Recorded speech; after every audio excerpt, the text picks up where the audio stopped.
What's up, everybody? This is your girl Ericka from the Classical blog. Listen, we just had the ghetto Olympics of streaming. We had the struggle streaming, as OJ Duke Jackson used to say.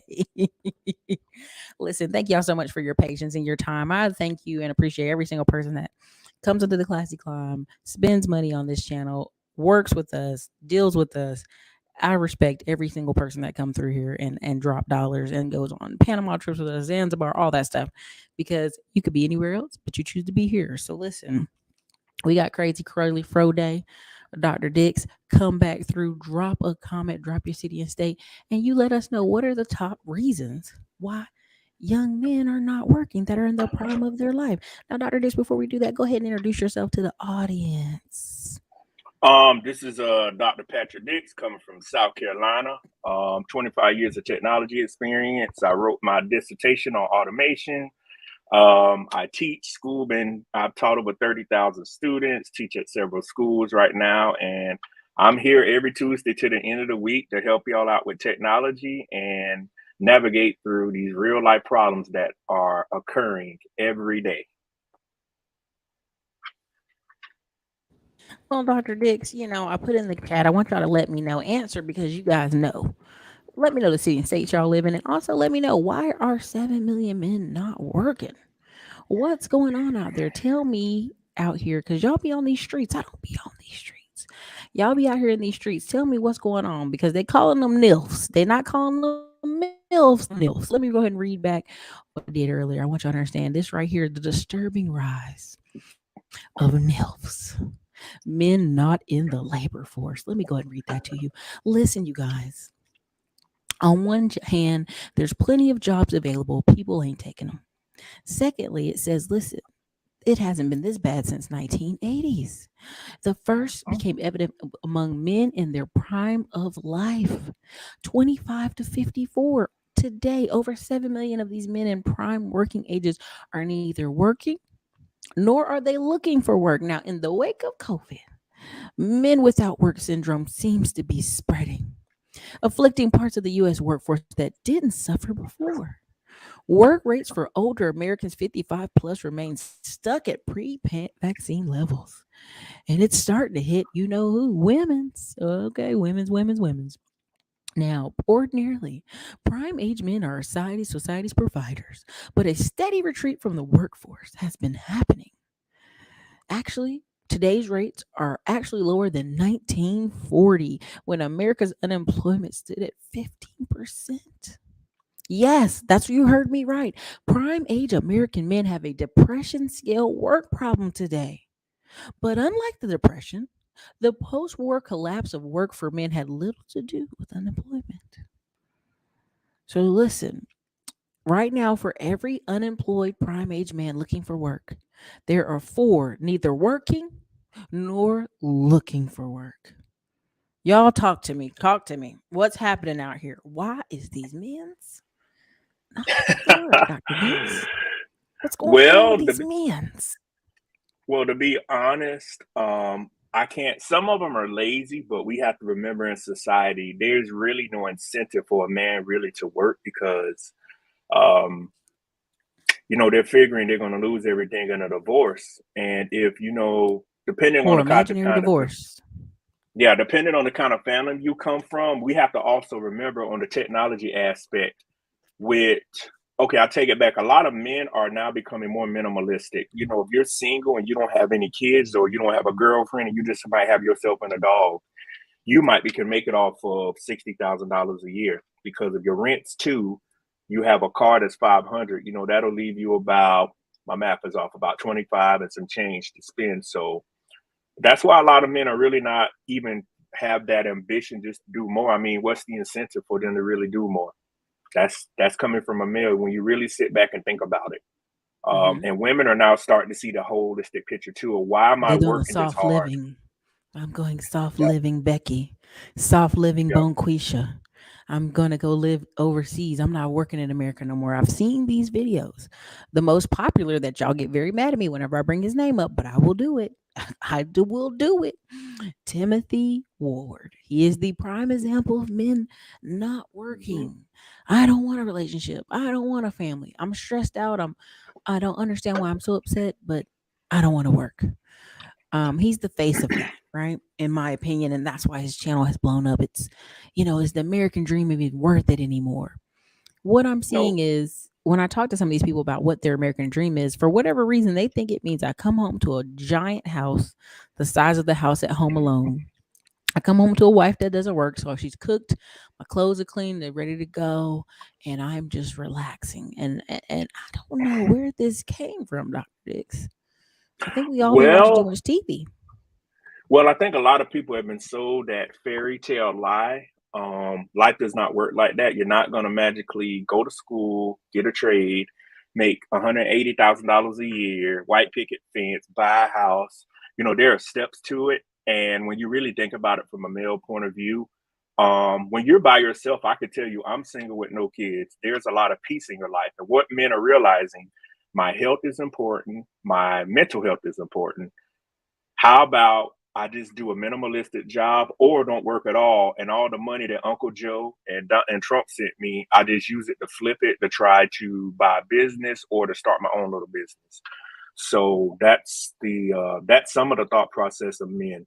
They're just thinking, I'm going to live minimalistic. Why I'm going to get in all this debt? What's all with all the stress? Because a lot of men are looking at their grandfathers. They have family. They have men in their family are saying, why am I going to work that hard to either die early or to lose it? I'm just being honest with the people, the listeners, and being honest. That's what men are coming down to. Why work that hard to lose it or to die working to do that? Dr. Dix, I would agree on some of those points because you are a man. I would say I Mm-hmm. surveyed some of the men I know, and I looked at two of my friends who were in tech here, and they kind of hit a wall in life. And I will say one guy said, you know what, I'm gonna get married and have a kid. And everybody's like, all right, dude, whatever. And sure enough, he popped up less than 2 years later, married this girl who was 11 years younger and had a kid. And now he's a manager at his job. He done moved up and worked. His friend that was, I'd say, about 7 years older than him was more kind of bitter on it. And just watching these two guys and them talking to us, I can see what happened. One got a little bit older, closer to the 50s, and realized, man, even though I make all this money as an engineer, I'm not going to get the type of woman I want. I got a Exactly. house, I got a car. I'm not going to get some 25-year-old hot redhead woman that I want. And we're looking at him Mm-hmm. like, dude, you're 50. Like, just pick a 30-something-year-old woman and go on about your life. A Mm-hmm. lot of people are living in a fantasy versus the reality. Well, I've already Yep. made this money, and he's not our only guy. We got another guy. He's tall. He's 6'3", redhead. You're like, dude, you shouldn't have any problems with women. You're a tall, good looking guy. You make money. You got two rental properties here in Austin. What's the problem? And again, it's that component of I'm not gonna get the Instagram life I look on the internet and see. I'm Mm-hmm. not gonna be able to jet set with this girl and take her all out and do all this stuff. It might require me to have some concessions. And I think people have no desire to concess, right? Because you saw what happened during the pandemic, Patrick. All the Mm-hmm. dogs got rented out the shelter. They took every dog and cat out the shelter. The Yep. shelters were out of pets. Yep. And now the shelters. That's another thing. You're in Texas. Hmm. If somebody wants to start a business down there at the border, the other problem they're having is leftover pets. Yep. The border patrol does not the border patrol doesn't know what to do with all the leftover animals because people are coming and basically they want to be granted not amnesty, asylum in the United States while they wait on their case. But you can't bring an animal, so the border patrol is like, what to do with all these dogs? So that's a side note to somebody that wanted to start a business. But a lot of men are just like you were saying, they're not going to get the life that they deserve, Careful of because the from word a man, deserve that they want. they Keyword want want. because you have to really, from a male point of view, men sit back and now are thinking, why am I doing all of this? That's the Hmm. no matter what race they are, men are sitting back thinking, why am I doing all of this? Why am I going Hmm. to college? Why am I getting a trade? Why am I getting all this debt? And men are like, what's the ultimate goal of me doing all of this? So instead of, working through it, many men are just saying, I'm just, won't do anything. I'll just sit at home. I'll just chill and play video games. And that's a bigger crisis in society. So to the listeners out here that have to the female listeners or whoever's listening, if Johnny's on fries over there and Michael's on burgers, you might want to stick with them, because this life and from a male point of view, women have thought about, well, I could level up. How you gonna level up when 7 million men sitting at home? Sweetheart, if he on fries or he at Krispy Kreme or Dunkin' Donuts pumping out them donut holes, you need to stay with him, because the chances of finding another guy that actually has ambition, that wants to work, is getting lower and lower. And this article, I read through it, it's not even race specific. We're talking about men as a whole. So it's not just focusing on one race. Mm-hmm. Yeah. Yeah, Dr. Dix. I mean, I'm going to read some of you guys' selections in the chat, but I'm just telling you from what I've seen. I will tell you, even personally myself, I got to a point where I wrote up I told you, I think I told you last time we were here, I wrote up a whole thing of like all the stuff I want to do the next year, because I'm like, well, hey, if I ain't got nobody, I'm about to go loaf and travel and cut up and have a great time and all these things. And I'm meeting lots of young people who are in the same boat. They're 42 or they're 45 and they go, oh yeah, I did this. And I decided, Dr. Dix, I told myself, now, if you want to get on this train with the kids, you got to do it now. Okay. If you want to be on the train, sister, with the kids, you got to do it now. And I ended up meeting a man at a conference, and the rest is history. Okay. And it's a wrap. We out of here. Okay. So a lot of times the alignment of lives, right? I'm seeing guys who this one girl is dating a 25-year-old and she's 35. And I was like, that ain't gonna work. We looked up 2 weeks later, 2 months later, they were married. I'm like, oh my God. And you know what it was? He's hardworking and focused. And she said, you know how hard that is to come across. I don't care, he's 10 years younger now. I said, it ain't a problem today, but it might be a problem 10 years from now, girl. You might want to make notes. He hardworking 25 now, but in about 10 years, he gonna be 35. He might want to cut up. So anyway, let me get on and read y'all comments, and I'm gonna read more of the Mm, article, because there's this kind of myth on the internet that black women are the most what do you call it? What is it? Evictions out here, and yeah. and I have rentals in Detroit where there's a woman name on the lease and there's a man staying there, and she not even living there. It's literally somebody aunt put their niece and her man in the house. And I said, wait Well, a I minute, where your aunt at? Come to find out, the aunt got a whole house in another part of Detroit. She talking about, well, I was just well, trying to help him, baby. I'm looking at some of the comments, and I'm just going to be honest. I'm 38 years old. I'm coming from South Carolina. I come from one of the most racially diverse places in the world. It is hard. Ericka, you're from North Carolina. We the When best.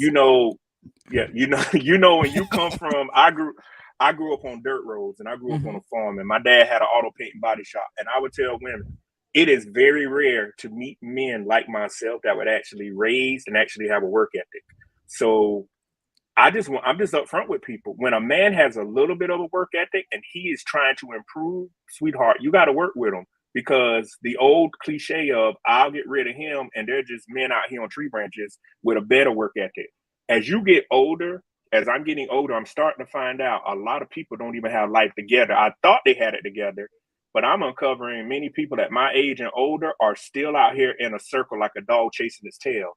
And I'm thinking people should know this, but the more and more I travel and I talk to people, we are realizing people just don't have it together. At all. And I said, they don't. And you would think they would have it together. And this is not race specific. This isn't even not gender specific. This is Hmm. men and women I come across. They do not have it together. So for either gender, if you come across somebody that has a work ethic and wants to try to do something, you need to work with them, because that might be your last chance to get up out of the projects or to get up out of the countryside and sail to the sunset, as they say. Dr. Dix, this is the thing I really want people to understand. When I talk about UBI and I talk about universal basic income and how you're going to see these areas of people living there, I promise you it's going to be men in those areas. People act like, oh, it's just women and kids are going to be over there. No, no, no, there are going to be some men in those areas. um I want you to understand that, again, and I pulled up these numbers for us. Black and homelessness, reflecting on racial inequalities in America's homeless populations. um you know Unfortunately, some of this stuff is from Boston, California. Black Americans account for 40% of the homeless population, despite being 13% of the population. Now, again, In Boston, where 25% of residents identify as black, which shocks me. I didn't know there was 1 in 4 people in Boston was black. I didn't know that. Over 47% of the homeless is black, up 33% since 2000. So in my mind, when I see people who are about to become homeless in New York and Pittsburgh and Pennsylvania and all these places, I go, girl, you better go south. But even going south requires them to what? Have a car, have a plane ticket, have somewhere to stay, right? Again, people, it's in part of this article. I hope you guys can see it. Young people with less than a high school diploma or GED are 346% more likely to experience homelessness. Right. So the basics are, can you finish high school? Right. Even here, it talks about black individuals who are incarcerated at least over 5 times the rates of whites. At least one in every out of every 20 black males 18 or older is in prison. Right. More likely, I've told people this, and I think y'all don't believe me, so I try to bring up data. But you got to realize that some of these men are coming out of prison in their late 40s and 50s. If they don't have a mom who's still alive for them to live with, or a halfway house they can go stay at, what happens to these men coming out of prison?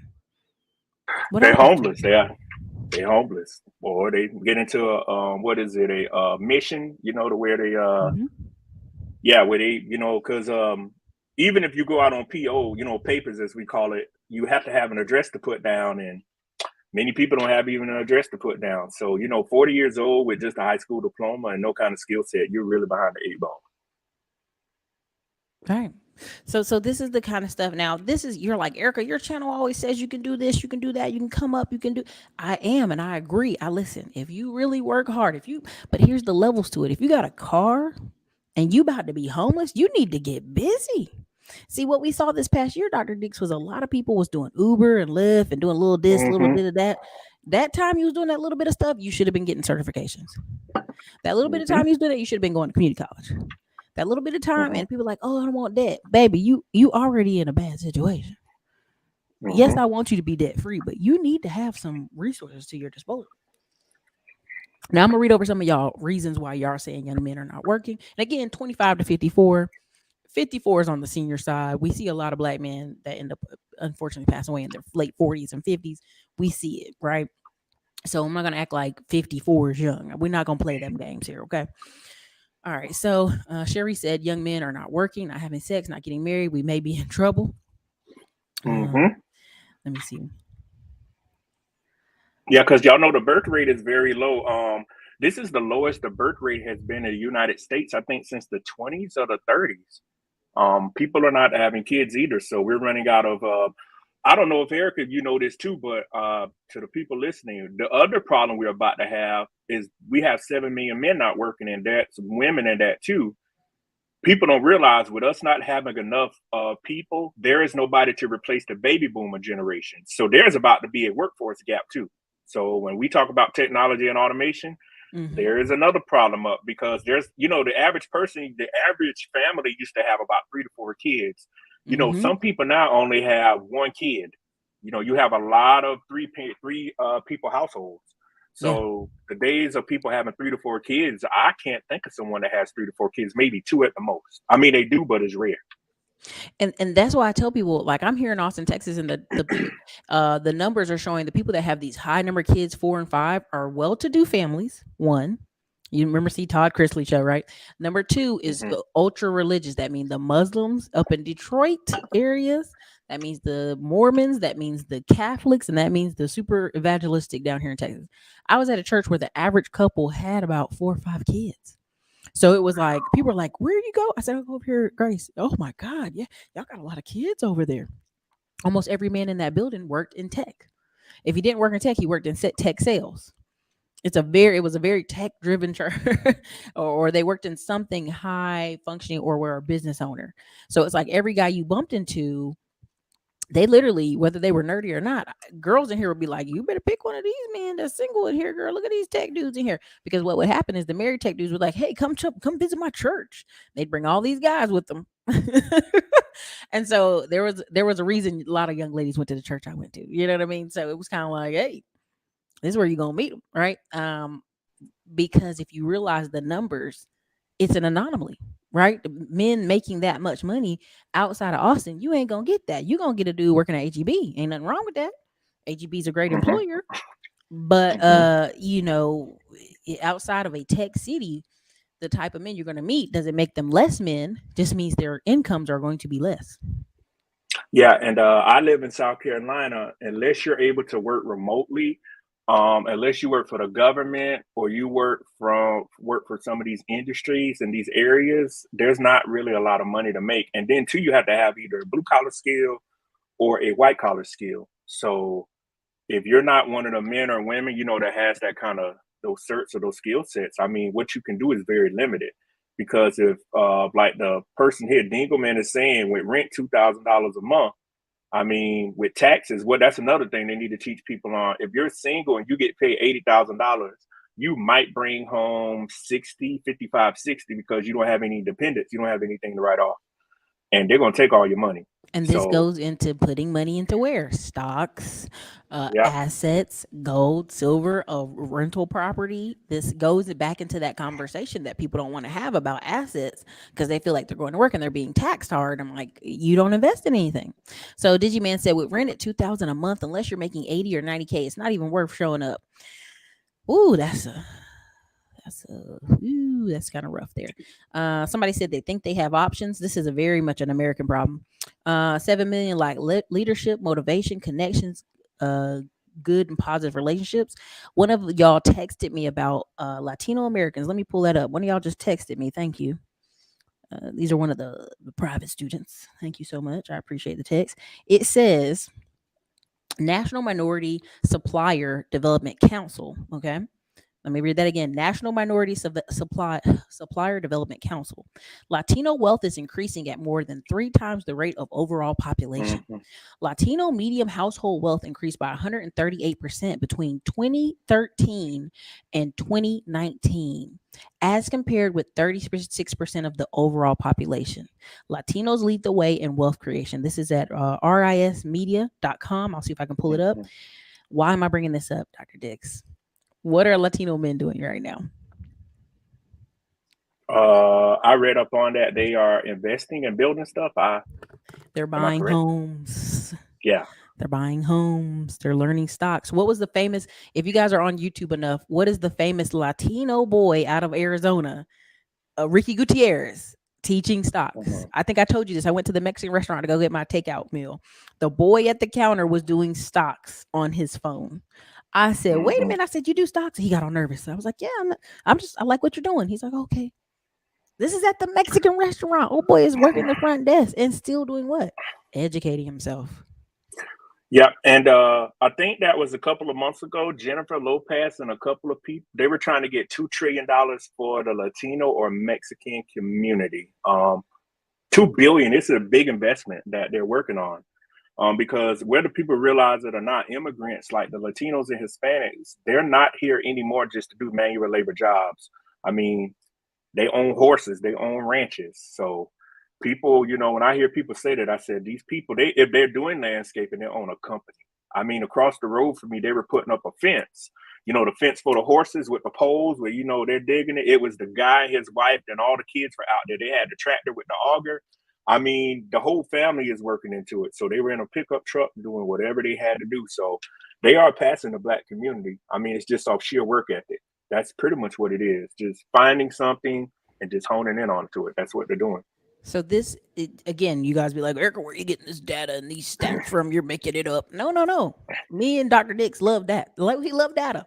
So this is Rise Media, Mm-hmm. rismedia.com. You can literally type in here sports, reports, all kind of stuff, events. I literally typed in Latinos lead the way.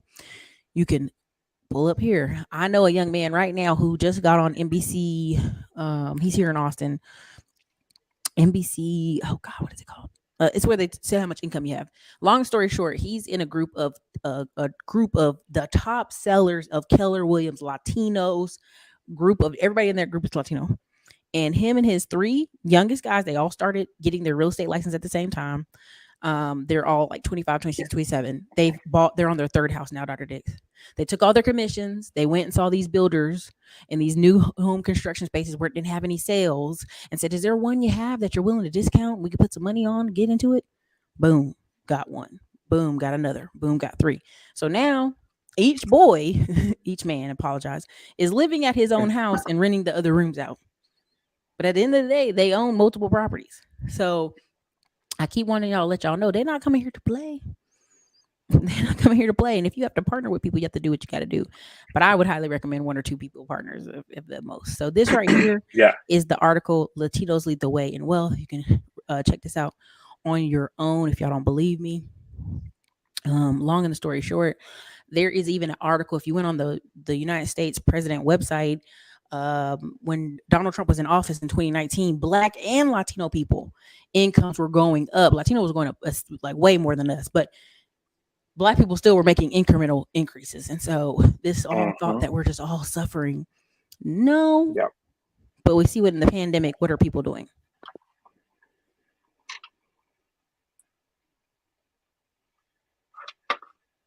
Go ahead, Dr. Dix. I'm sorry. Go ahead.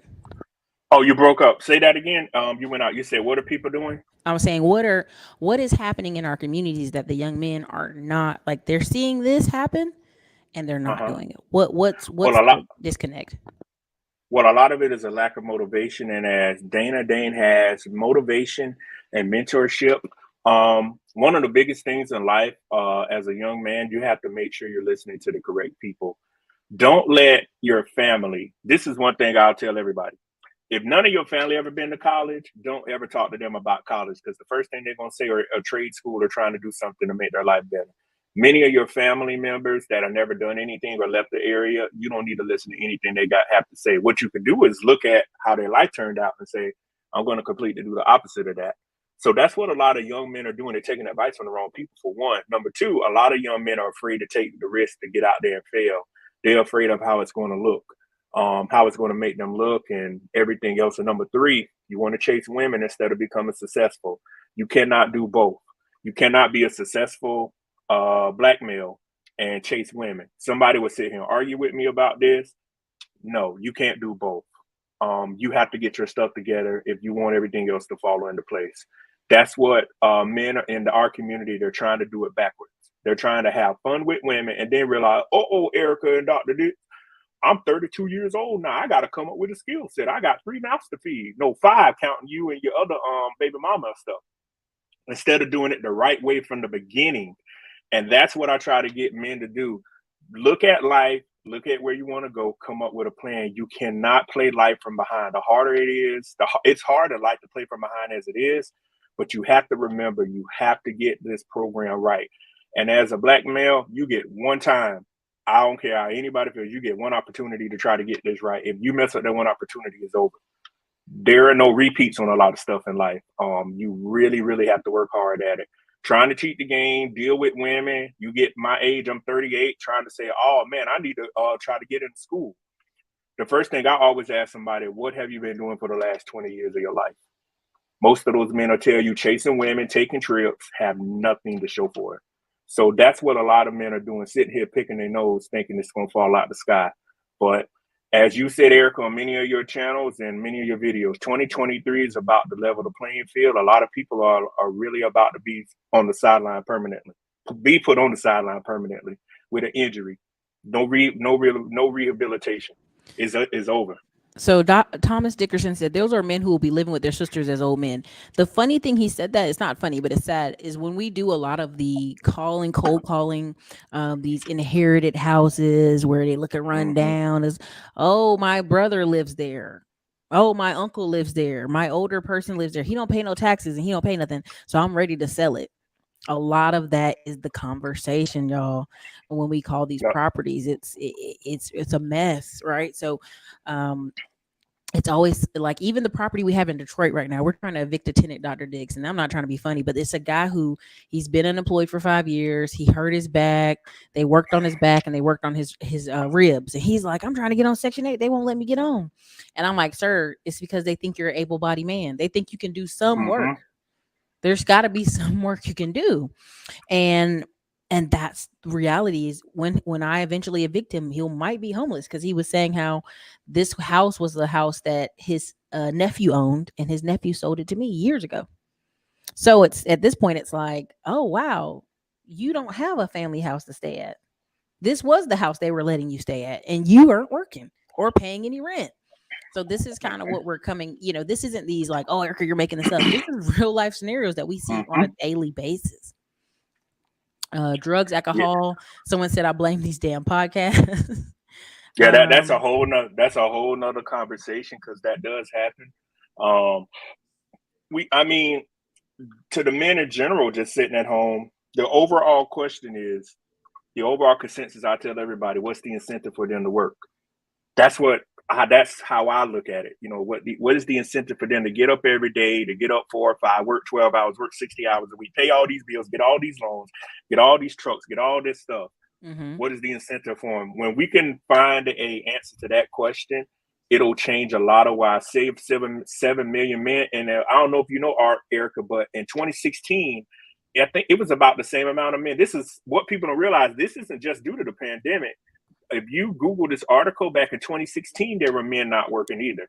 And this has been a trend Yep. continuously, and it's going to get worse and worse and Well, worse. So, listen, yeah. Dr. Dix, I'm gonna go there. I'm gonna say something y'all not gonna like it. There are two men, white men, on the internet right now who are very popular. Um, Dan allegedly, and the other guy is his Jermaine Bain, and you can tell they're both unemployed white men, and they're talking about the economy, and their YouTube channels blew up. I mean, absolutely, two almost 150,000 subscribers, and I said, what is the common factor? They're unemployed white men with Walmart shirts on, talking about the economy and how bad it is, and how they're just going to run away, and it's that YouTube money that's keeping them afloat. Because one guy talks about how he was divorced and he had to pay alimony, and now this happened in life, and I mean, you can just hear it.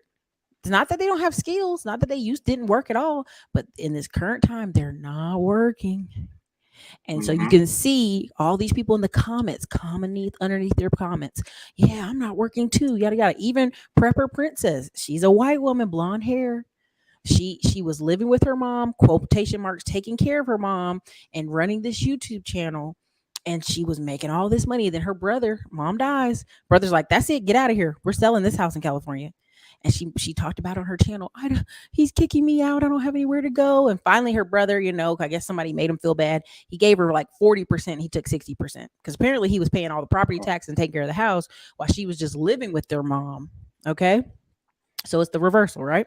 So she moved to Arizona, leaving California and getting this small property. Why, Dr. Dix? Because that's what she could afford.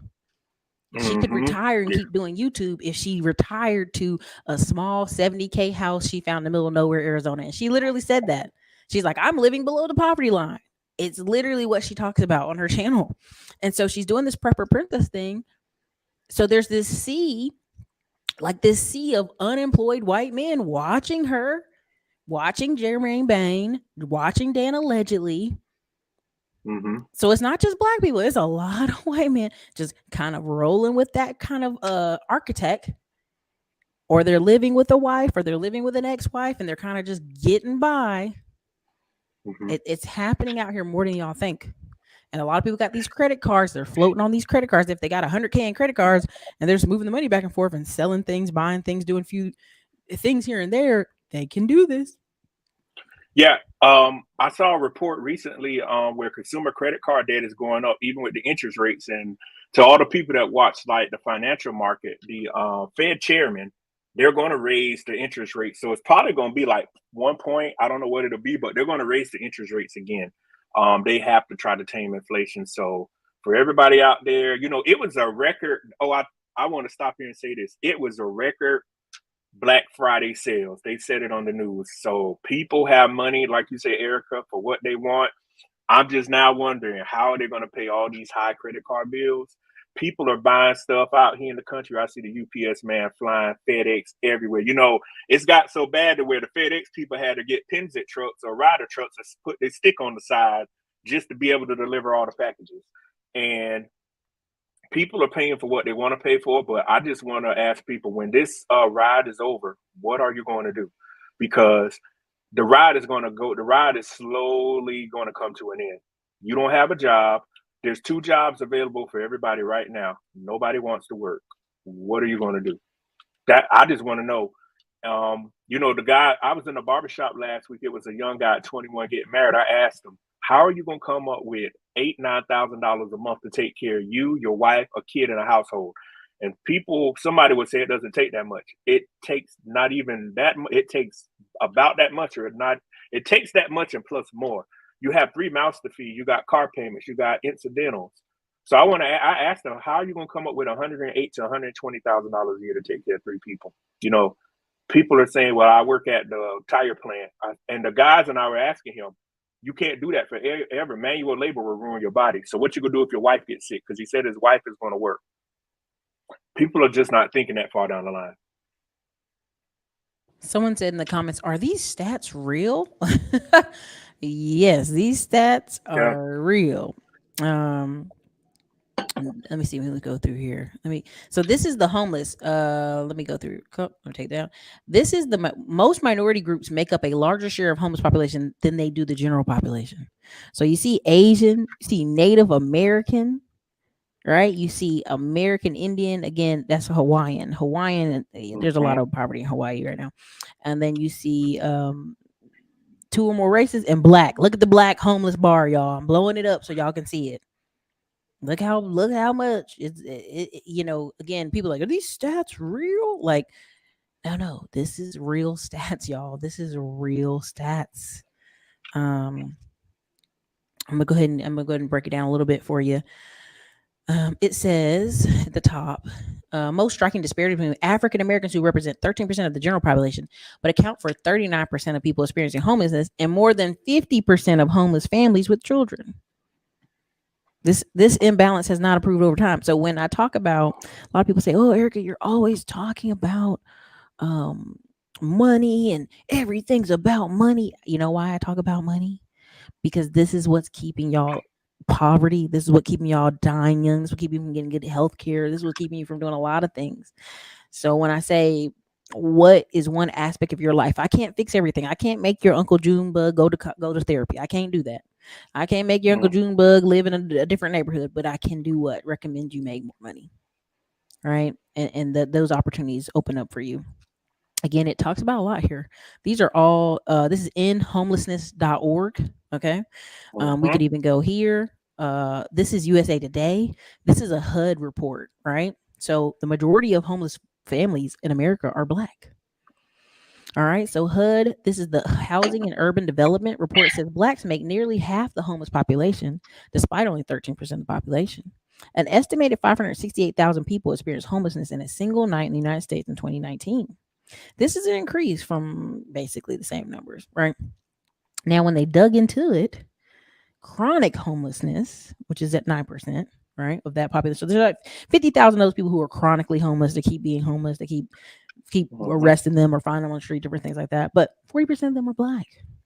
A total number of homeless families declined by 5%, thank the Lord. And 52% of homeless families were black. Now, people say, Ericka, oh, I don't see homeless families. Listen, when you fill out that TANF, when you fill out a lot of those documents to, I need emergency housing, I need emergency Section 8, I need emergency this and that, that's where those numbers are coming from. Right. So when people think, yeah, I'm going to do this, I'm going to get the hookup. I don't know if you guys saw it in Charlotte, North Carolina. They had a, what do you call that? Section 8 housing voucher. You had to stand in line and the line went around the whole building and into the parking lots. Trust me. This is where they're getting these numbers from. Okay. So again, go ahead. Oh, I was going to say to somebody that just joined in the comments, NILF stands for not in the labor force. Yeah, so to the people out there, it stands for not in the labor force, for people that are just joining. And so part of why we're talking about this homelessness, why we're talking about men not out of work, someone kept bringing up, well, black women are the most evicted. Well, if their man is not working, or if they have a man living with them and they can't put the housing in his name because he has evictions on his record, of course, it always seems like the woman has the most eviction rates.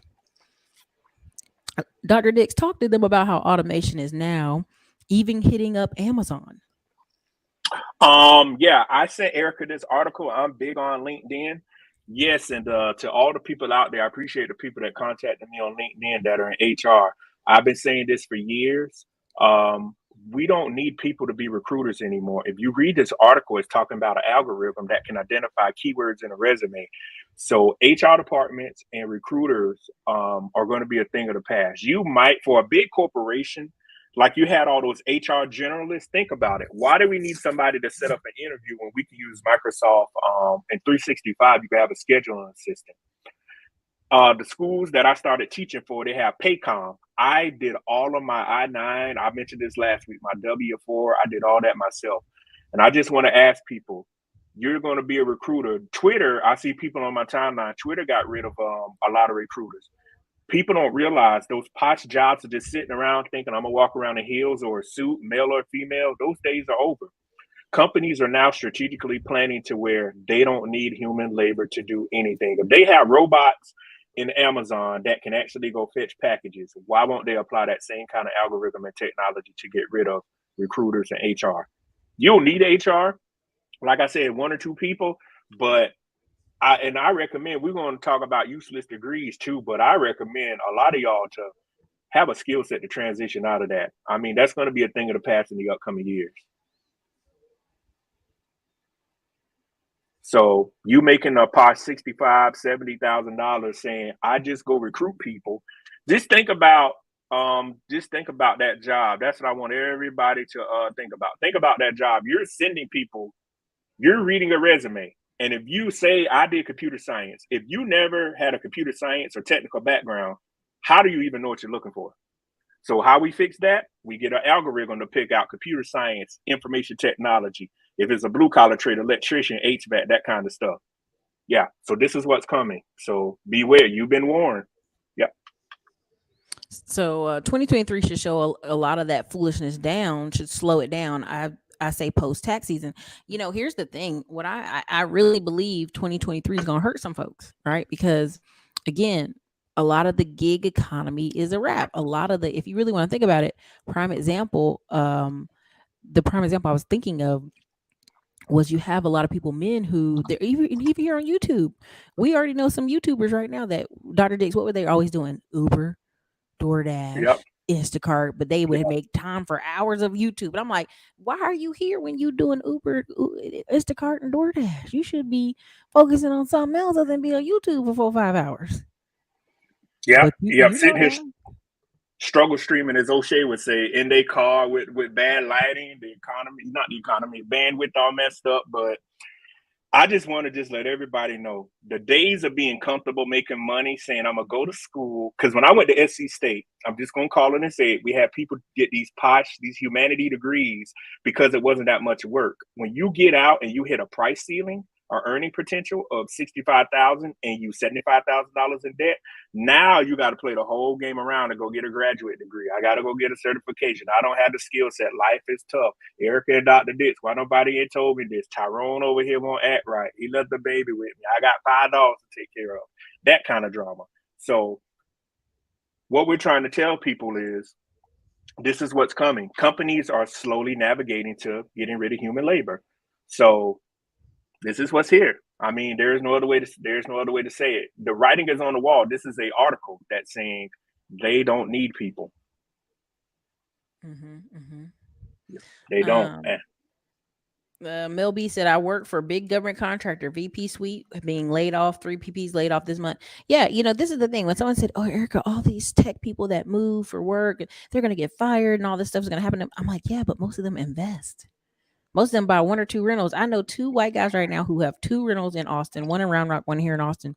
And because of the economy, when he bought the house, he chilling. He really do be chilling. I look up, he was like, I was in Argentina for a month.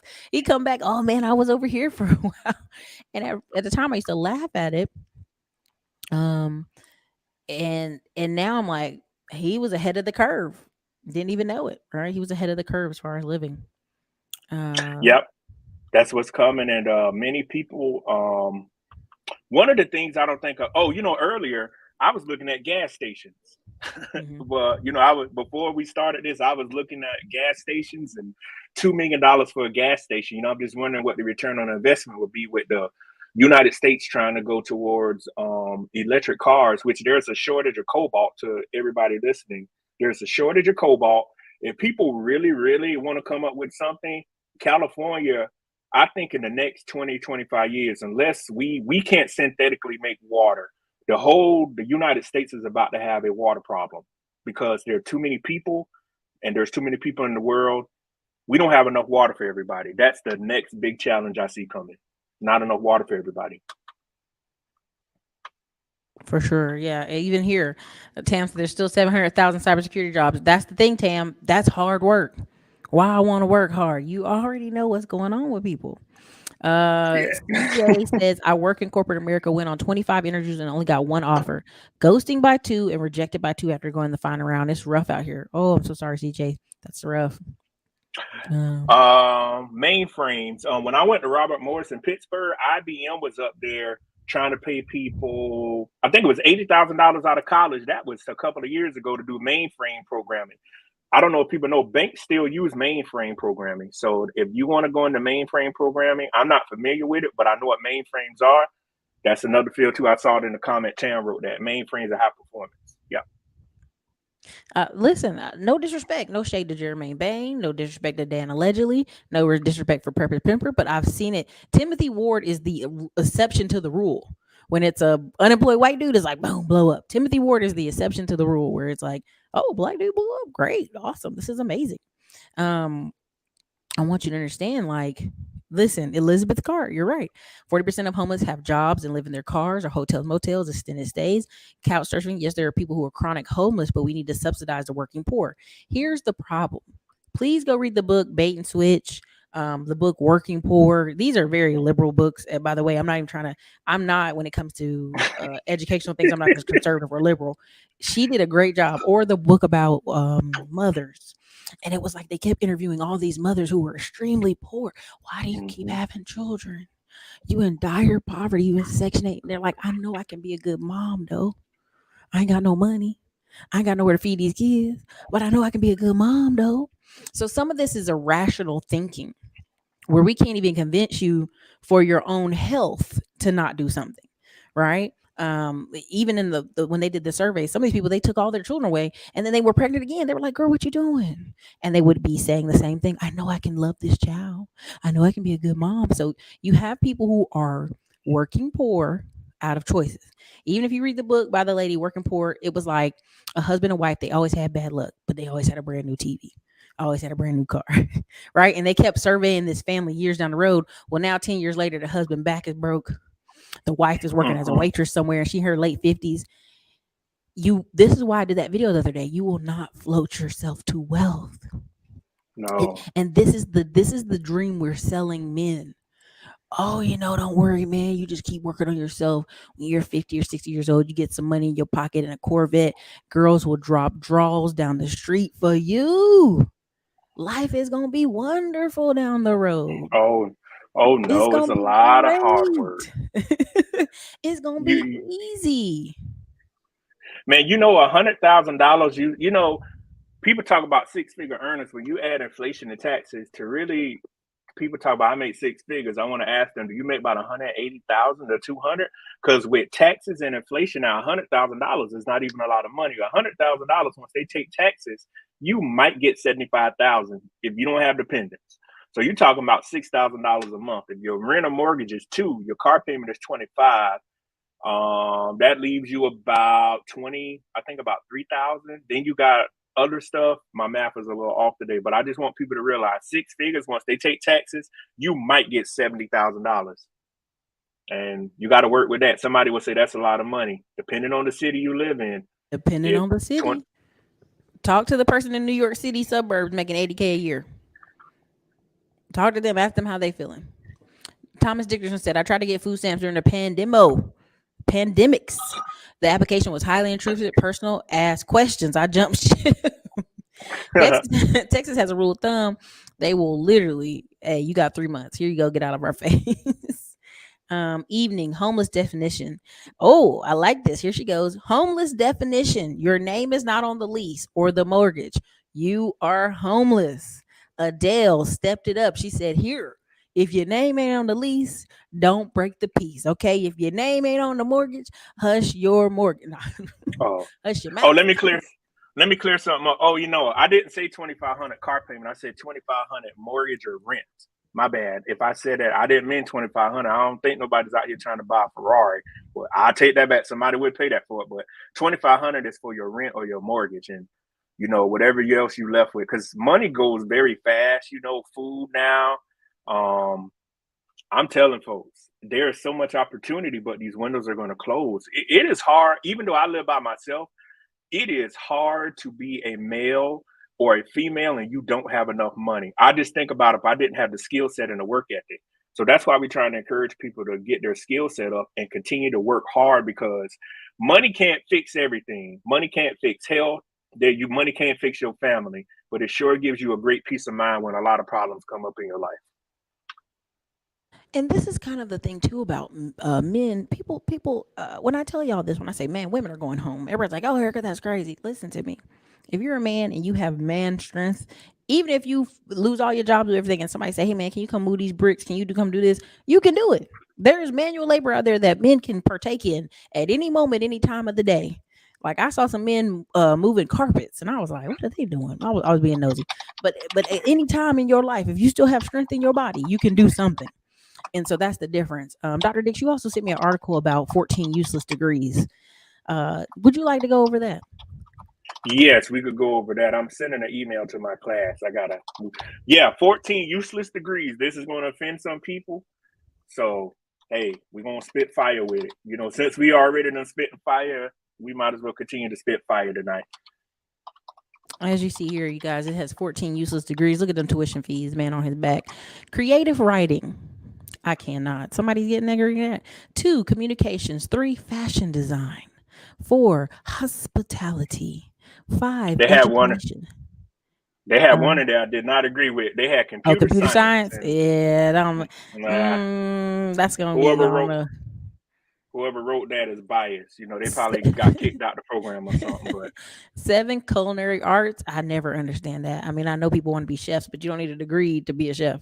8, music. Number 9, performing arts. Number 10, criminal justice. If you're interested in a job in law enforcement, it may not be helpful. You need to go apply for the job directly to the police department or sheriff department, or you're trying to go to law school, etc. 11 is languages.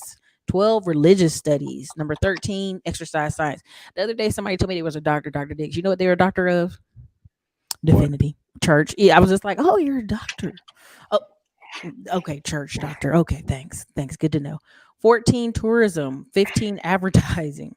I know a girl right now going to get her MBA in advertising. I said, girl, what are you doing? Well, it's not that. It's ma'am, what are you doing? Advertising, marketing changes every year with all these different apps and programs. Why are you going to get that degree? Why are you going to spend that money? When I went to South Carolina State, I've said this before. This is in 2008 or 9.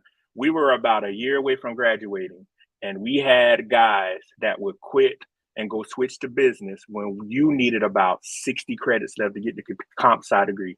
Why are you switching? I've noticed in life, people, we have so many people that want things to come easy. Yes, I had to write programs. I had to do physics, had to do linear algebra. I had to do all that stuff, calculus, physics. But in the end, I look back, it was worth it. I'm not the type of person that's going to start something and quit it. I'm not switching my degree and making my life hard, making my life easier temporarily. And then down the road, I'm going to look back and say, all I needed was a year or more credits. So now you're playing the game from behind. And I was talking about that earlier. I tell everybody, tell your kids to go to school for a degree that they can use. We have people that go to like Ericka, like Wake Forest, UNC.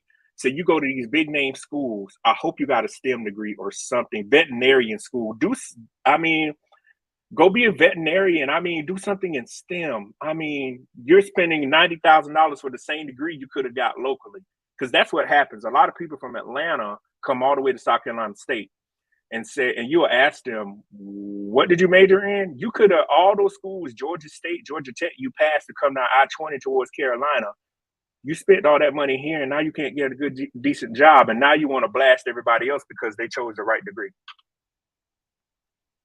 So Brandy even said in the comments that they are actually laying off her whole department of HR. Listen, now someone said in the comment, Mal said, no, I'm a tech recruiter in cloud space. Most of these resume and candidates are scams. They need humans in recruiting. Trust me. Mal, I am one of those people. I'm trying to slide in the door just in case, just to see. I want to do it for my YouTube channel.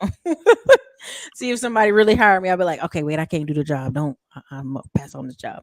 Um, Let me see. Amazon aren't only tech companies. And listen, okay, I guess Tam, I don't have to make that say it, but I have to say it. Like even the army. Somebody was like, "Oh, I would never join the army just to travel." Well, y'all, there's 700 jobs in the army.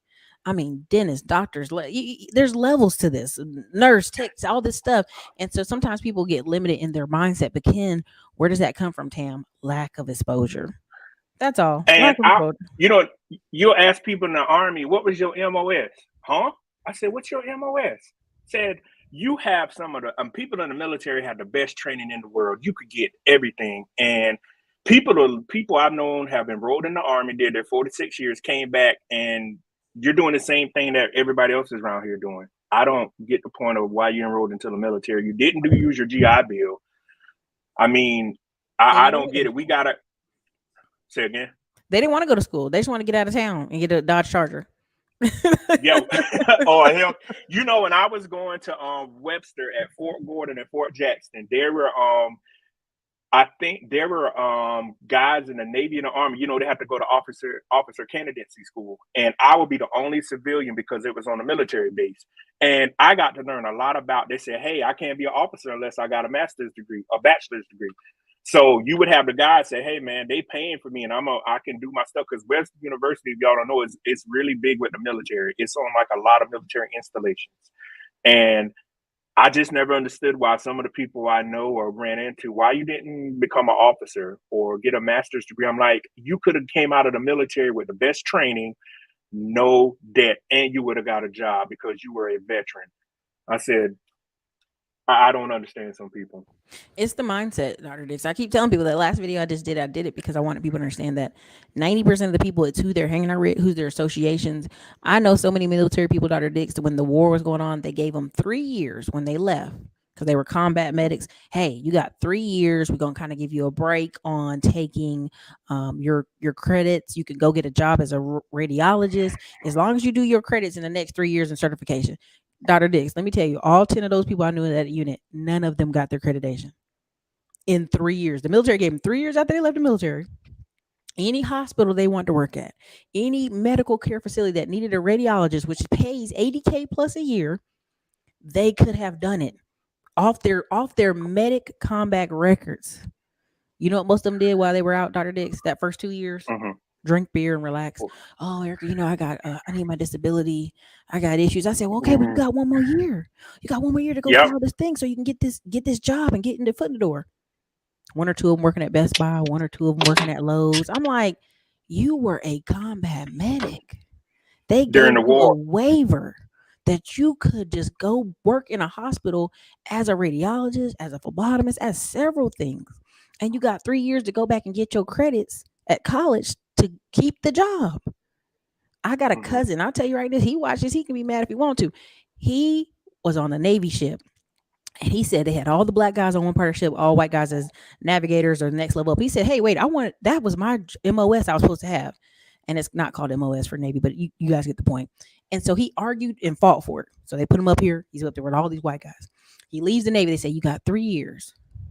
You can go work an engineering job. And he got one. Guess what he said, Dr. Dix? Mm-hmm. All the guys at work, they're all white and hillbilly. I don't really like working there. And I said, well, it don't matter. You got 3 years to take your test so that you can keep your job in this engineering position as they're training you as an apprentice. You know what he did, Dr. Dix? What? He went and bought a semi truck because he saw everybody else buying semi trucks and let his time expire for him to get his training for engineering. Dr. Dix, the Navy gave him a leg into the door. He was working at an office and they were only paying him, I think, $32 an hour. He was like, I can't believe I'm not making that much money. I'm like, you're not an engineer. They're giving you this time to get this training under your belt. So again, I see a lot of black men go in the Army, go in the Navy. We talk to them later. Oh, I didn't know, or I didn't get in the door. Some of this is mental. This is mental. Well, I would say this. I don't understand, in the military, when there was the Iraq war going on, not many people can actually say I was in a real war zone, saving people's lives. I'm like, the experience, and I don't get it, I mean, it behooves me. We got to have people with better plans, but um, there's just so much opportunity in the military. Just getting out, not only the military, real life, it transfers out. It could come. You can almost, if you do it right. I've known people that have gotten the military, the GI Bill to pay for bachelor's, master's, and doctorate. They come with zero debt, and your GI Bill, you get paid every month to go to school. Not every month, you get paid as long as you're in school. So I don't understand people. Somebody make me try to understand them. It's crazy. My cousins, majority of my family, that's my one cousin, but the majority of my family, when they came out with their GI Bill Dr. Dates, they got an apartment, they chilling, they got this check coming, they going to school, they living their best life. When I was at East Carolina University, all the coolest guys were the guys that got out the military and they going to school. They were serious about school, but they had their own apartment, they had their own car. It was just Mm-hmm. a different environment. So Angela Presley put Latino X small businesses also surpass black owned businesses. They make roughly 143,000 on average, and black companies make 56,000 on average per year in the United States. I will tell you this: people make fun of template businesses, but I am telling y'all. I did an interview earlier today, Dr. Dixon. I was telling the person, "Hey, you need to do this, this, this, this," and they were shocked. They were a black person, and I said, "Do you understand that this is standard in your industry?" They didn't, Dr. Dix. They had no clue. What I want y'all to understand is, if you're talking about the average Latino person I know, they own a construction here in Austin. Now they don't be physically doing the construction, but they be sending some people Mm-hmm. to go do it. All right. One guy Mm-hmm. owns a towing company. He ain't towing nobody, but he send people to do it. So when you ask me what type of businesses Latinos are getting in versus African Americans, I'm seeing a lot of African Americans wanting to get in the digital space. They want to sell courses. They want to talk on YouTube. They want to make music. They want to sell candles. They want to sell stuff that people might need. I'm gonna be very clear with y'all. When I made the Middleman to Millions course, you need to, if you're going to start businesses, and I had Michael Sneed on, you need to start businesses and stuff people need, not what they Yeah, want, you what got they to need. you got to think if pandemic 2.0 comes again. That's why I've asked people: the business you're creating, can it self-sustain its stuff? Is it something people would need if the pandemic happens again? Many of the businesses won't even make it because it's stuff people don't need. People are thinking like right now, but nobody's thinking down the line. Like if people can't get out their house, they eat delivery food. I mean, people want food brought to them. They're trying. If you, I know you've noticed this too, Erica. Everybody wants to sit at home and have everything brought to them. Food delivery, everything. So if you want to make money, get into the delivery business. There's not enough people with delivery trucks. I mean, people want to sit at home. If I didn't have the skill set even though I have a skill set, I'm thinking about other ways to like, how can I make money doing that if something like this happens again? Dr. This is what I'll be thinking on most days. um, Even here, I'll put it to you like this: for those who are going to see the private land video, I'm gonna tell you some of the secrets to how we're doing what we're doing this coming year, and it's because our blue collar friends who are just used to working really hard, they don't have long term plans. Mm-hmm. It's just the truth of it. Being Mm-hmm. honest, they know, hey, I know how to fix this. I know how to fix a wall. I know how to fix this. Well, okay, well, you're willing to do this. They're willing to work. Again, that's why I did the Middleman to Millions course. A lot of people like being a technician. They don't want to be a business Mm-hmm. owner. So Cosmic Wisdom said, Dr. Dix is trying to tell you all, I'm an IT program / project manager, and I've been automating warehouses and plants for the past 5 years. My team has more work than what we can do. We're busy for the next 5 years. Pay attention, y'all. This is somebody who's automating warehouses. This is their job. What does that tell you, Dr. Dix? He is automating warehouses. Yeah, it's that's slowly coming, along with all the other automation stuff we talk about weekly and the stuff we will continue to talk about. All I try to do is tell people to prepare, have the right skill set, because I can't compete with a robot. You can't compete with a robot or a process. And technology is going to shift stuff. Stuff that might be in demand right now might not be in demand in 7 to 8 years from now.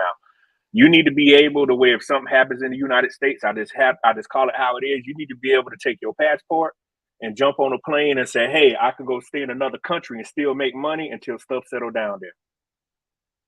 That's how I look at it. You never know when you gotta jump ship. Can you still make money? Mm-hmm. Someone asked me, I've always looked at the possibility of buying a house that has back taxes owed, but honestly been nervous to how to go about it. Alonzo H, feel free to go purchase the tax lien course. We will have some training this week on the tax auctions, tax deed auctions going on in Texas, and some tax deed auctions going on in Colorado. What I'm personally doing and what I recommend my students to do.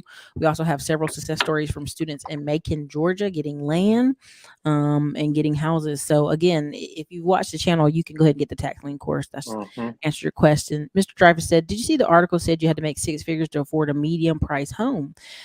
Yes, I see that article, but a lot of time what ends up happening is people partner together so they can buy a home. So that's Yeah. always been kind of the Have thing. have good credit too.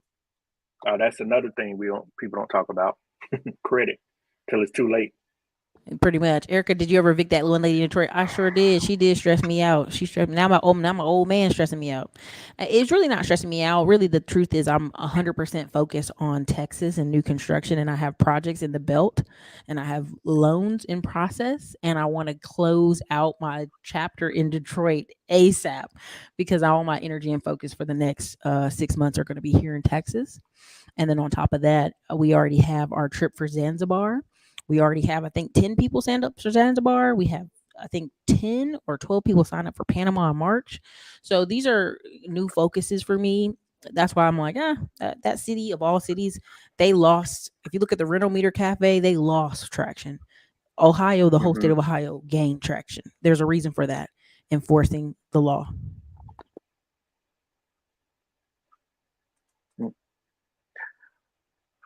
Oh, Go ahead, Dr. Dix. oh no, I was gonna say I have I have a class at 8:45. I have to lecture for, so Oh, I'm sorry. My bad. My bad. Well, let's go ahead and finish it up.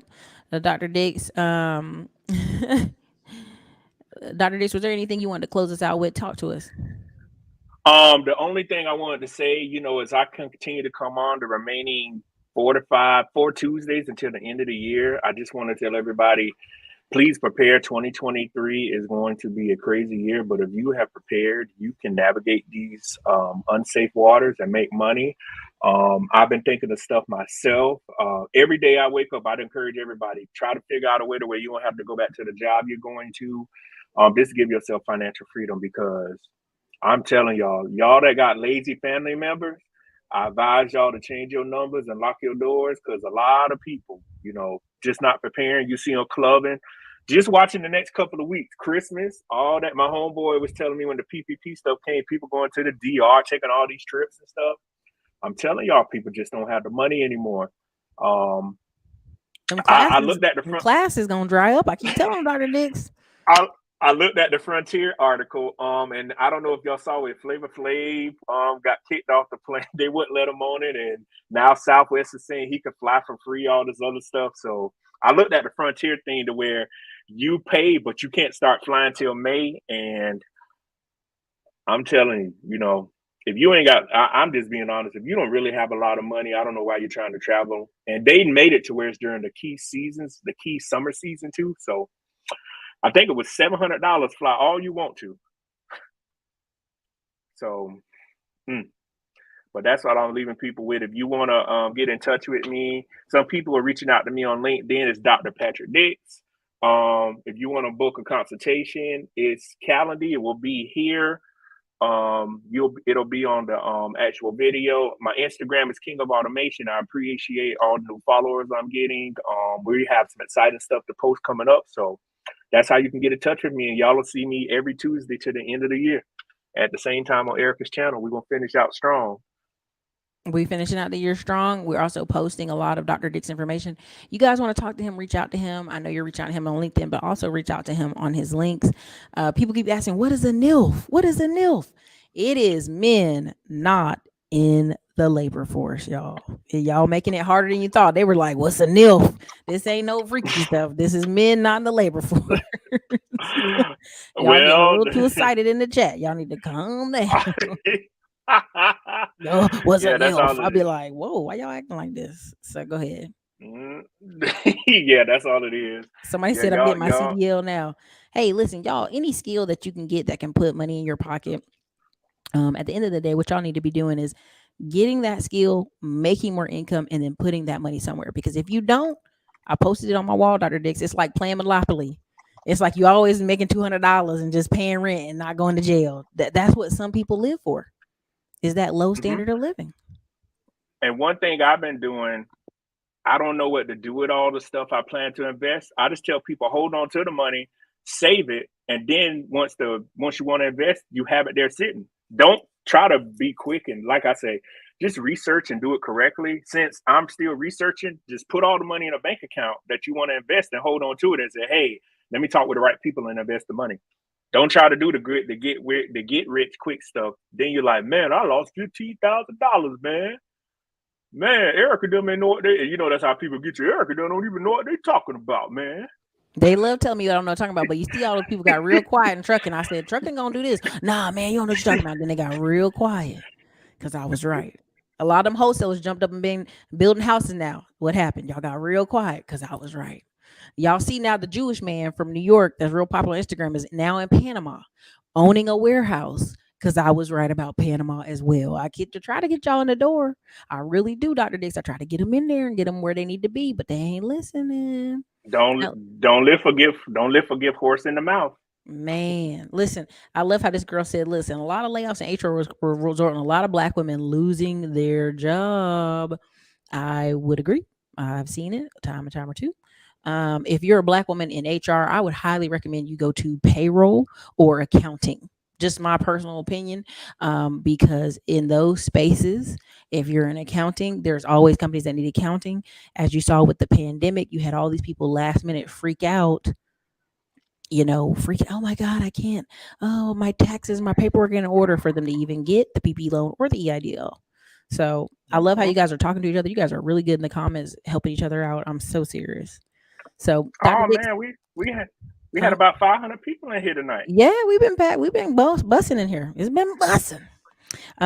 So look, there's still 435 people here. Dr. Dix, tell them one more time where they can find you. You can find me on Instagram at King of Automation. You can put Dr. Patrick Dixon on LinkedIn. You can find me at Dr. Patrick Dix. On Calendly, the link will be here. I think it's calendly.com/or /Dr. Dix. And my website too, the Dix Consulting Group. So if you go on my Instagram page, you'll see some videos, but I just posted a new video on my LinkedIn and my YouTube. Failure is not an option, and we have some pretty cool stuff coming out too. So we have some stuff that's coming out that's going to change the game. So y'all just sit back and get your popcorn ready. Dr. Dix, I know you have to go, but I'm gonna finish out some of these comments. I hated that Dr. Dix has to go, but Amal said most operation type roles in tech will go away to automation, but tech needs technical recruiters. They pay for my search so I can ask candidates the right questions and pay me on par with engineers. Mal, we definitely would love to speak to you. Reach out to us at admin@classyclimbers.com. This woman cracked me up. She said, I have an e-commerce feminine hygiene store. I know women really need this. It's a niche in the skincare. Listen, anything that makes you smell good, you do need. There is a need. I'm not making fun of people with e-commerce service, but if you can tell people, hey, you stink, let me help you here. You will always make money. Deodorant and soap make money for years. There's a reason why. Okay. um, the funny thing is we aren't suffering from overpopulation. You actually can fit all the people in the whole world in Alaska in sky rises. That's why it's so Mhm. common when I hear about overpopulation. I'm like, not really. Someone said, please look at home health agencies and medical staffing, especially government contracting. God bless. I have 3 people I want to bring on that talk about that so bad. I don't know if I'll get them on before the end of the year, but I am telling you, this is a very true thing. And Tam said, start buying businesses, don't create them. Tam, this is correct. We've gone on this channel multiple times showing y'all where people are selling Mhm. businesses for various reasons, usually lack of cash flow. If you can get them credit cards right, get that funding right, you will be good to go. All right, listen, Exactly. Brandy said, great show, great show. What else? Did I miss anything else? Y'all had so many comments in here. Y'all had so many. Somebody said this is the right channel. Thanks, I appreciate it. Someone said MILF. No, not that. Has the email gone out for the tax lien session? It has not. It has not. If you are a person who wants to get in the tax lien course before we do our live training, I strongly suggest you do so. We have no discount for the tax lien course. Honestly, the other courses are on discount, 75% off with the code Texas. Man, Dr. Dix, they had so much out here. Dr. Dix, Yeah, the last yeah. question. Dr. Dix, do you think it's advisable to take a course on automation through Coursera? I think it's a robotic process technique. You tell me what you think. It's good to learn about how it works. Um, because if you know how it works, you can eventually become the subject matter expert. That's what I recommend to people. You possibly could design blueprints and patent them and sell on the company. That's the other avenue. Not do any work, but say, hey, I license y'all stuff. I license my stuff for $10,000. And if you do that to 500 companies, just think about it. Wait, Dr. So, Dix, say that one more time before you leave. Say that one more time. I recommend you learn about how automation works. It's good to become the subject matter expert. And if you learn how certain things work, you actually can become the subject matter expert. You could possibly design a blueprint for something and just say you patent it or copyright it. You could charge $10,000. And just imagine if you have 550 companies that buy it from you and you hit them with a software license agreement fee every year, you don't do anything else but get money and update the stuff. It's Bam. that simple. It's that simple. Someone said people rather do warehouse work than work on appliance repair. Do you know how many videos I see on TikTok of people at the warehouse, Amazon warehouse, black people dancing, cutting up, shucking and jiving, carrying on? I'm like, of course they love it. Of course they love it. They love it. Somebody said they Shipping and got a grant jiving. here. Listen, let me tell you something. Y'all were hella stingy with the likes. Hit them like buttons. Hit the Yeah, likes button. we gave out $1 million worth of game. I don't know, but we try to help everybody.